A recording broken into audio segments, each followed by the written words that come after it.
The challenge for our generation is to create a world where everyone has a sense of purpose. We can be the generation that ends poverty, that ends disease.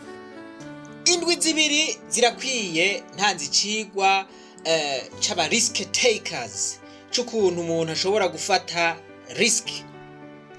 Twarigiye cyane kuri Jack Ma wa mugwiza tunga w'umushinwa yatera imbere kubera internet. Yaratanze impanuro zitari nke yerekana ingene yafashe risk. Agahamagarira abandi gufata risk.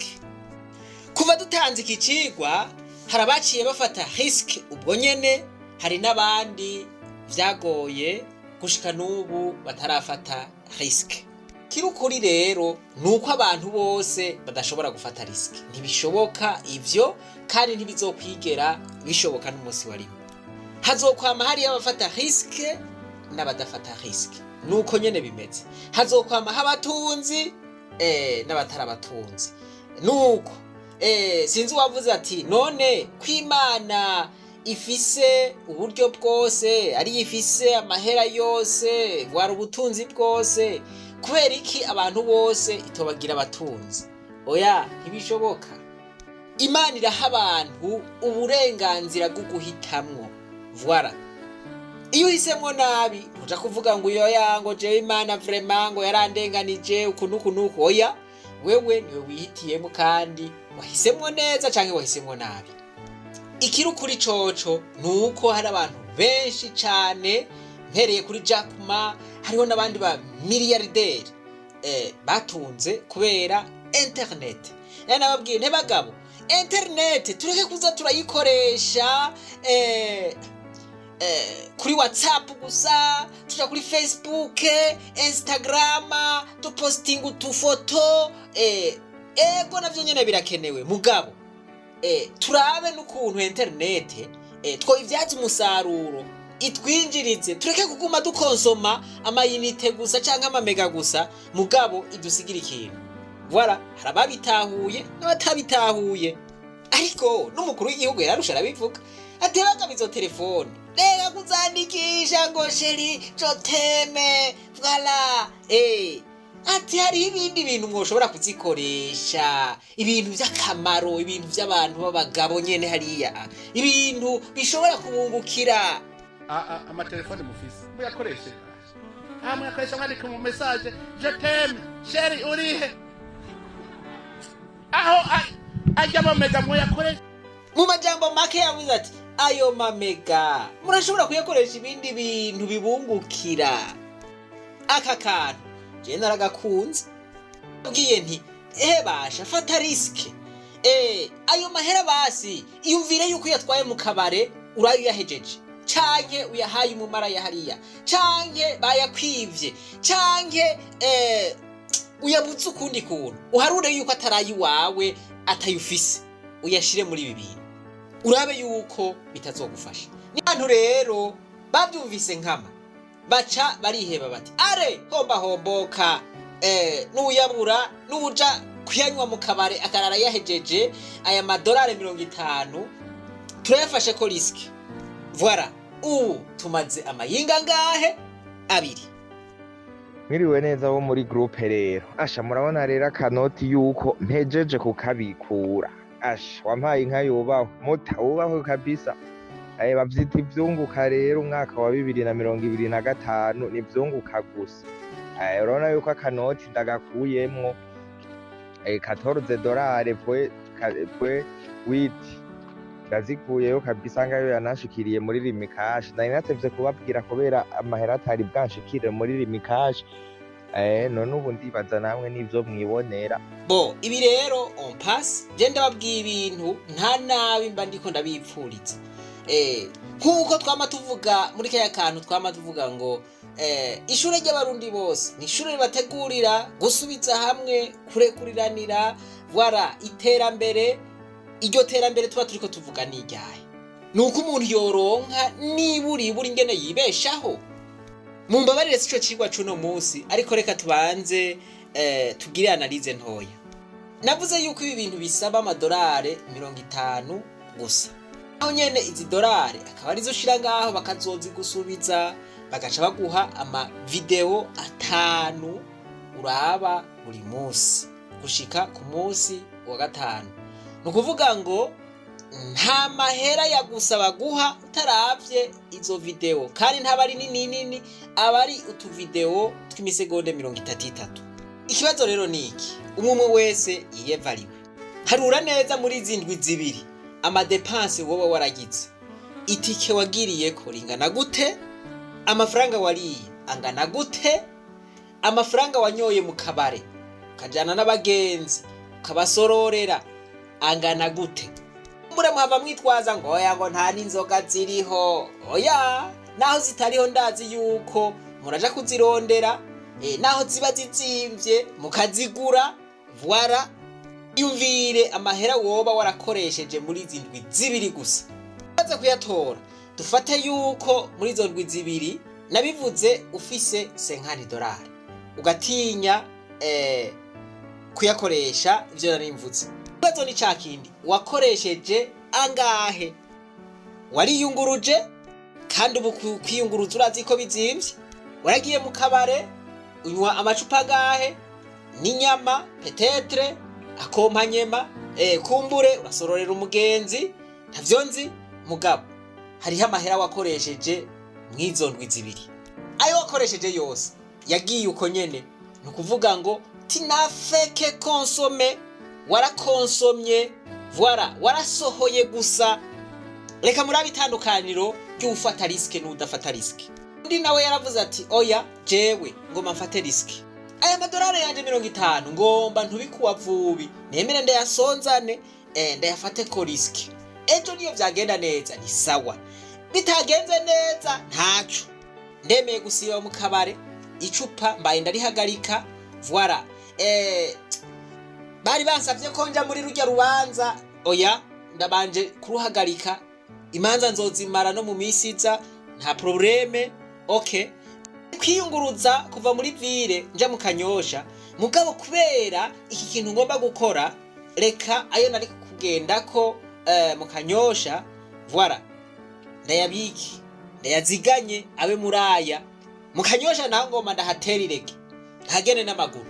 Voilà, aciye yashira muri bimwe navuga. Ubu uwayashizemwo amazindwi zibiri bisigura yuko amaze gukurayo igice cayo yatanze. Ubu amaze gukurayo amadolari 25 mu zindi ndwi zibiri aca kurayo yose. Voilà, nawe ya madolari 50 wari ufise cagihe uzoba wayamaze yose.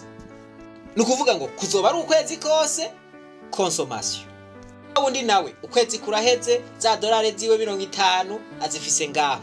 Ahubwo sivyo gusa agomba aca tangura kwamura twatu video aturaba imisi yose wari ko arinjiza nawe nta kintu na kimwe uri kuraronga.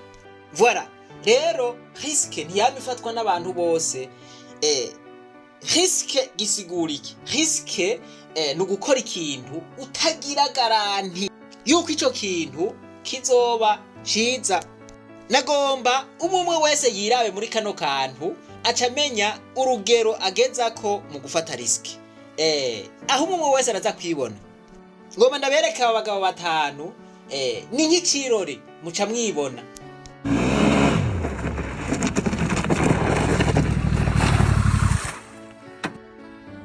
Umutipe rero nuwa mbere muramubona yuko yari yarafurura. Voilà, nibarabara hariho ikiziba aravuga ati bagabo ikiziba ntaco ncamwo kabisa mpava ndakigwamwo. Ati reka mpagarare maze ndagipima uburebure aho wosanga ari benga gaca ndarigwamwo. Bara uyu nuwa mbere murabona yuko yase gufata riske. Yase kuhaca agira makenga meshi. Ati yamaye nkawe rero ahantu ni danje reka mbanze ndahapime nshobora gukorokerayo. Uko uyu nuwa mbere. Reka turabu wa kabiri nawe.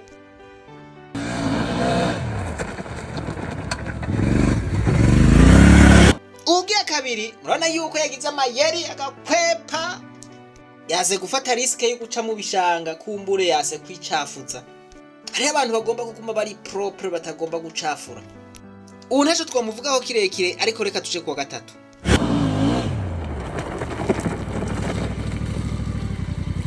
Ubu nawe aragize ati ahantu rero ga wampaye inka singena ntasize amajigo, reka ngende pore pore pore pore.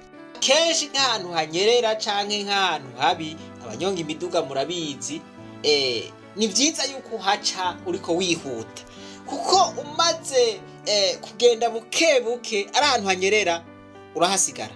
Hariho abantu bameze uku, mu byo bakora byose bagomba yuko bagenda gahoro gahoro gahoro gahoro. Reka turabe uwa kane.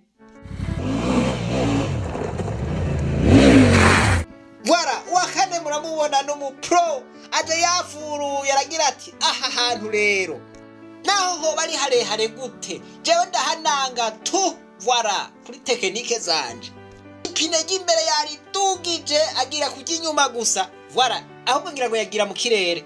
Hari abantu mu gukora ikintu bagikora bihuta badatinya, kandi bagashiramwo professionalism, bagashiramwo ubuhinga bijanye n'ubwenge, innovation. Reka tuje kuwa gatanu nawe turabe. Bara uwa gatanu yapfuye gutwikiramwo ati homba homboka, nta na tekinike yashizemwo, yapfuye kugenda mekanike maragenda. Iyo abantu bari mekanike ikintu cyose umubwiye apfa guhwata. Voilà, atabanje kwiyumvira no kwiyumvira. Uku nugufata riske mugabo, uku nugufata riske nabi. Abandi mwe n'abantu baja mu bintu bagapfa gucumitamwe amafaranga naho bataba babitahura. Voilà, bagira bati hazoba icobaye. Voilà, muri aba bantu bose rero wewe uri hehe, uri uwahe, wogwa mu mugwi uwahe? Umuntu rero ngaha yafashe riske neza gusumvya abandi ni wa kane. Wa kane aratimba, murabona ko yatimvye. Voilà, mugabo agashiramwo professionalism, agashiramwo ubwenge. Voilà, agashiramwo innovation mu vyo dukora. Naho bari gufata riske, ifo yuko dukoresha umutwe, tugakoresha creativity, tukagira innovation, tukagira ikintu bita reflex, tugacishamo akantu ko kwiyumvira. Rero gufata riske si vya bose, si bose bashobora gukora business, si bose bashobora kwigisha, si bose bashobora kudandaza, si bose bashobora gukina umupira, si bose bashobora kurima. Ariko ivyo vyose tuvuze ugerageje kubiraba no gufata riske. Umurimyi arashobora gutera imbuto igahera mu kuzimu, voilà, igakura canke ikanka. Voilà, akayitera yamera uruzuba rukaka canke urubura rukagwa. Voilà, yateye mugabo yafashe riske. Riske ni iki? Nugukora ikintu tagira garanti. Umurimyi niyo kwizeza 100% ngo bizogenda neza. Oya, birashobora kugenda nabi, imvura ikagwa canke uruzuba rukaka. Umudandaza niyo kwizeza 100% ngo bizogenda neza, arashobora kuronka abakiriya canke akababura. Rero ugiye kubiraba vyose no gufata riske. Mark Zuckerberg, murongozi wa Facebook, ati ukudafata riske niyo ari riske nini cyane. Subiyemo je naraberetse ingene bikora, ingene umuntu ashobora kuronka amahera, mugabo riske ni iwanyu. Jewe sinzi ivyo umuzungu yabikoze yiyumvira, sinzi aho yiyumvira ko bizogera, sinzi ryari yiyumvira yuko bizoherera. Voilà, narabwiye nti ibintu vya online nta garanti bifise. Voilà, ni riske. Niyo utafata riske yugushiramwo ayo madolari 50, uzoba ufashe riske yo kuyarya. Hazoba hariho riske nini yo kuyarya. Ikigwa cyabanye kirekire murambabarira, ariko uno musi nkuko nabisezeranye nagomba mvuge ku ca YouTube. Uwatahuye neza ico bita riske abari we wenyene azosaba link. Ubu n'uburyo bwa kabiri bwo kuronka amahera, ariko nayo ni riske igira kabiri. Hari abantu bamaze gutunga kuba aba millionaire bivuye kuri YouTube. Mwese twese ntitwoshobora kuba aba YouTuber, ntibishoboka. Bamwe n'abarimu, abandi n'abanyeshure, bamwe n'abakomeresa, abandi n'abaguzi, niko bimeze. YouTube hategerezwa kubaho abigisha canke abakoresha YouTube, hakabaho n'abandi bumviriza, baraba, biga. Umuntu wese yokora YouTube rero, kanatsinda hariho n'abama bazikora mugabo bikarangira zibananiye gukoresha kuko baba bazuguruye badakwije ibisabwa. Uti none ivyo bisabwa ni biki? Bwa mbere nuko utegerezwa kuba ufise ubutumwa ugomba gutanga. Ubwo butumwa nabwo buvana n'ukuntu wamenye intumbero y'ubuzima bwawe. Intumbero y'ubuzima bwawe nayo kugira ngo uyishikeko uzokoresha ingabire ufise. Abantu rero benshi usanga batangura ama YouTube ubwo butumwa bataraburonka, uwo muhamagaro batarawugira. Voilà, ifo yuko abantu barongorera muco wahamagariwe intumbero y'ubuzima bwawe. Yuko twifuza yuko abajene benshi bo mu Burundi b'abarundi bogira ama YouTube menshi, mugabo ico nikimaze. Twifuza yuko bwa mbere babanza kumenya intumbero y'ubuzima bwabo. Twifuza ko aba generation y'abantu bafise intumbero, ico bita mu Congereza life purpose. Ibi ni navyo Mark Zuckerberg yavuze.